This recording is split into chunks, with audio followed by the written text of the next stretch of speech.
Bonjour à tous. Toujours dans notre financement de croissance interne, nous arrivons à notre second mode de financement, l'augmentation de capital. Je vous ai dit qu'on ne touchait jamais au capital, c'est totalement vrai. Et je confirme, sauf quand on décide, avec une majorité suffisante d'actionnaires, de l'augmenter. Or, augmenter le capital, encore une fois, nécessite la valorisation de l'entreprise. Encore une fois, on retombe dans des problématiques de valeur. Pourquoi? Parce que quand on augmente le capital, on vend, ni plus ni moins, des actions à une personne qui va mettre des sous chez vous. Il ne faut ni le flouer lui, ni flouer les anciens actionnaires. D'ailleurs, si vous mettez un prix trop haut, personne ne viendra acheter une action. Et si vous mettez un prix trop bas, vos actionnaires, les actionnaires d'origine, vont faire un tollé et presque s'opposeront à votre augmentation de capital puisque l'action est vendue trop bas. Autrement dit, il m'a fallu scinder cette séquence en deux, l'évaluation de la société, puis l'augmentation de capital proprement dite. Nous allons donc traiter maintenant l'évaluation de société. Alors, vous allez voir, c'est la partie la plus sympathique, parfois pas la plus simple, mais la plus sympathique à traiter en comptabilité. Donc là, je vous ai donné une entreprise et c'est cette entreprise à qui on va faire, je dirais, profiter de l'augmentation de capital. C'est donc une entreprise assez moderne qui a des brevets, des machines, terrain, elle a du stock, des créances, un peu d'argent liquide, un capital à 600 000 €. Elle n'a pas d'emprunt en cours, peu importe. Elle a des dettes fournisseurs, des dettes sociales, congés payés, un bilan équilibré comme il faut, actif-passif. C'est parfait. Le capital d'une société est composé d'un nombre d'actions que multiplie une valeur nominale. Par exemple, nous avons vu que le capital de notre société faisait 600 000. Eh bien, 600 000 c'est quoi, par exemple? C'est 60 000 actions à une valeur nominale de 10 €. Rappelez-vous, la valeur nominale est une valeur qui découle des statuts. C'est la valeur d'origine de l'action au moment de la création de la société. Ces 60 000 actions, comme nous l'avions vu, sont réparties comme un camembert entre les actionnaires et la totalité de ces actions leur donne un pourcentage de contrôle de la société. Ceux qui ont beaucoup apporté ont des morceaux de sociétés plus importantes. L'actionnaire A possède un quart, l'actionnaire B aussi, etc., etc. Selon leurs apports, ça partage le pouvoir. Alors la question, c'est est-ce que nous vendons à la valeur nominale? Impossible. Si la valeur nominale d'une action est immuable dans le temps, la valeur actuelle de l'action, elle, varie continuellement. Et oui, si vous montez une société et que vous lui donnez du PEPS, qu'elle se met à gagner des parts de marché, qu'elle développe du chiffre d'affaires, la valeur de l'action augmente. Et c'est cette valeur-là qu'il faut aller chercher. Attention, ni trop haut, ni trop bas. Tout d'abord, de quelle valeur dispose-t-on? Eh bien, on dispose, quand on regarde notre bilan, de la valeur dite comptable. La valeur comptable s'établit par les capitaux propres de l'entreprise. Nous avons une valeur comptable qui fait 600 000. Nous aurions pu trouver la même valeur en totalisant nos actifs, déduction faite de nos dettes. 1 million moins 400 000, on a bien un patrimoine de 600 000. C'est la richesse de notre entreprise. Si on s'amuse maintenant à transformer cette entreprise en valeur non pas comptable, mais en valeur vénale, c'est-à-dire on va se poser la question là, combien est-ce que vaut cette entreprise si je devais la vendre comme ça sur le marché? Vous avez deux choses à évaluer. On a là, si vous regardez votre bilan, il y a des choses structurelles, des brevets, des machines, des brevets, bon, décidément, des brevets, des machines, un terrain, des stocks. Tout cela, on peut le faire évaluer en valeur de marché. C'est simple, il faut aller voir des notaires, des spécialistes pour auditer, par exemple, notre brevet. On peut estimer à juste titre que notre brevet vaut 600 000. Attention, hein, pas au doigt mouillé, c'est 600 000. Non, non, il faut des faits, il faut prouver, il faut étayer des dossiers.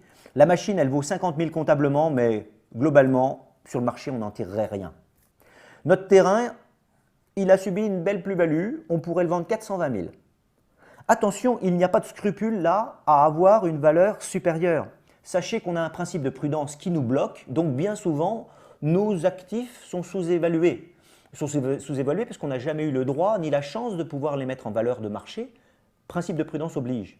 Autrement dit, on a souvent des plus-values, mais on peut avoir des moins-values. Le stock, par exemple, on estime que même si on l'a acheté 100 000, maintenant, ce stock, on le vendrait 75. Les créances, eh bien, on estime qu'il y a peut-être encore plus de clients en difficulté que ça, donc on estime encore moins. Peu importe. L'argent liquide, lui, n'a aucune raison de ne pas valoir l'argent qu'il vaut en monnaie scripturale. Ce qui fait que si on cumule en valeur vénale, notre société en matière structurelle vaudrait 1 275 000 contre une valeur comptable de 1 million. Cela nous fait naître une plus-value potentielle en valeur vénale de 275 000. Ce qui fait que notre société vaut 875 000.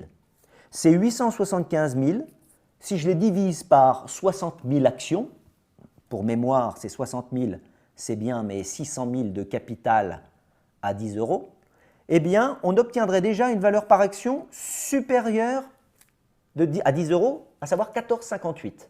Mais ce n'est pas tout. Nous avons encore une possibilité d'aller chercher de la valeur en entreprise, c'est ce qu'on appelle la valeur actuarielle. Alors là, ça va nous permettre d'être très créatifs. Attention, sérieux, créatif, mais pas, on ne cherche pas à faire en sorte de maquiller le bilan. Non, non. Mais on va pouvoir aller chercher des valeurs là où on ne les imaginait pas, notamment chez les incorporels.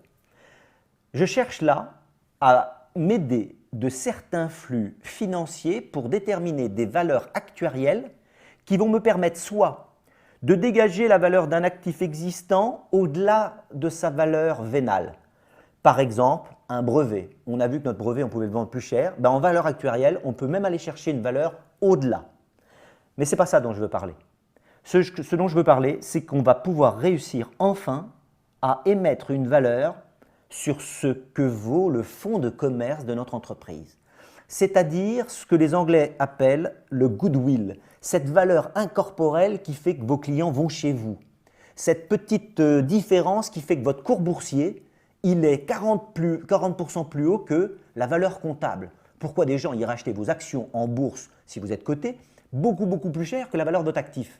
C'est parce que des fois, les actionnaires, ceux qui achètent les actions, voient un potentiel. Et bien, c'est ce potentiel-là qu'il va falloir faire émerger. Alors évidemment, comment est-ce qu'on fait? On va céder, parfois, c'est un peu ce que j'ai pris cet angle d'attaque, on va céder des flux de trésorerie que dégage l'entreprise. Les flux de trésorerie sont issus du bénéfice, mais sans faire un cours financier, vous avez peut-être entendu parler de ce qu'on appelle la capacité d'autofinancement, c'est-à-dire la capacité qu'a une entreprise à dégager des billets de banque. Souvent, c'est le bénéfice plus les amortissements, dépréciations et provisions. C'est-à-dire, c'est la recherche de la liquidité qu'une entreprise peut dégager sur un an. Combien de billets de banque elle peut dégager sur un an? C'est un peu différent du bénéfice, ça s'y rapproche, sauf que c'est une valeur, c'est un bénéfice beaucoup plus liquide que comptable. Imaginons que notre entreprise en dégage 350 000 par an.